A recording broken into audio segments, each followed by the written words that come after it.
misunderstood. Hey, cat-loving world. Listen, first things first, got to give a shout-out. We're 2 episodes down on the new season of My Cat from Hell. 3rd episode coming up this Saturday on Animal Planet, and the response has been amazing. We're getting all kinds of talk going on the old interwebs over there, and that includes Twitter. You can find us at Jackson Galaxy. Facebook is facebook.com/Jackson Galaxy Cat Daddy. And also remember on Twitter, just use the hashtags MyCatFromHell or Team Cat Mojo, and you'll find us. And I'll be tweeting live on Saturday night during the run of the show. Okay, that being said, I want to talk about what I was tweeting about the other night with someone named Bargavi. Bargavi, if I mangled your name, forgive me. And we were talking about her cat, Bacon. Great name. Love that. And Bacon, she's trying to toilet train, and she's saying, Jackson, help me. I'm trying to toilet train Bacon, and it's not working. He's leaving, bacon bits all over around the toilet. And I basically wrote back and said, well, that's because Bacon doesn't want to be toilet trained. And that's something I run into a lot. Cats are not all that into it. They don't want to learn it. They will learn it because you're, training them. But just because you can train them doesn't mean you should. Now, besides this today, I'm going to talk briefly about automated litter boxes and maniacally scooping out your box and disinfecting it within an inch of your life. Those are the things I'm going to touch on real briefly. This is why we call it the politics of litter, kind of digging into the dirt right now. Nah, I'm just going to quit. Anyway, so, Bargavi and everyone who's toilet training, here's a few things to bear in mind. First thing is, remember what I believe in is the raw cat. I believe in cat mojo. I believe in, we share our space with these guys, in essence, because we love being around them. We love what they represent, a little piece of wild. Why would we try to take that out of them? For no good reason.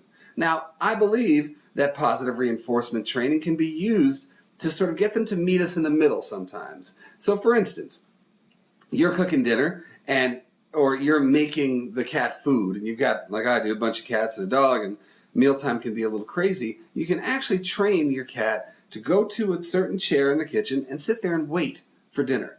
Believe it, that can be done fairly easily. And that's the wonder of operant conditioning.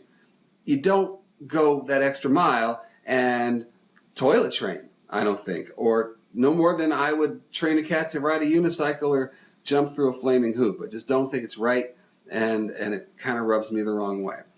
Secondly, if you flush away these things, there's 2 things you're missing. One is that poop and pee for a cat are heavy-duty territorial signifiers. It's ways that they go around saying, you know what, I own this. I belong here. They sniff it. That's right. Next, move on. Owned, right? That's what they do. And ownership of the territory is of paramount importance to these guys.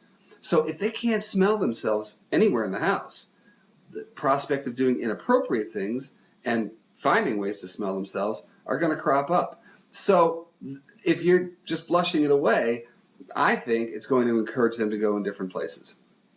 Also, if you're constantly removing the litter, you're scooping 2 to 3 times a day, you're scrubbing out the box, you're dumping it out every week and disinfecting it. Remember, you're doing that for you, not for them. And they need to smell the stuff that you can't even smell. I do not scrub out my litter boxes more than every 6 months because I can't smell it. I scoop my litter boxes, I can't smell a thing. I'm pointing because I'm sitting literally this far from a litter box. You can't smell a thing in my house. It's because I scoop. That's all you got to do. You don't have to go crazy on it because what you're doing is removing that symbol of territorial security. And, it's no different from scratching on a post or coming up to you and cheek marking or body marking your leg, going up to a doorway and marking that with their cheeks or their headbutt. These are really important things, so don't flush that away either. And the last thing is, this is about being involved in your cat's life. And if you were walking your dog outside and they pooped and, there's a little bit of blood in there, or it's got a film to it, or it's just really runny, and they just have what we call the poops, we know about that. We kind of don't know about that, or urinary tract infections and what goes along with those, if we don't see the evidence of what goes on in our cat's life on a day-to-day basis. Very important. So that's where it comes in with these automated litter boxes. Why would we have these litter boxes that we, by the way, pay a fortune for, that have automated arms that come out and clean everything away and scoop it into these kind of nasty collection bins, which we know get all gummy and gross, or they have flushers in them, which you're going to see on this season of My Cat from Hell, or things like that. Again, it just makes it go away and you don't get that involvement in your cat's life.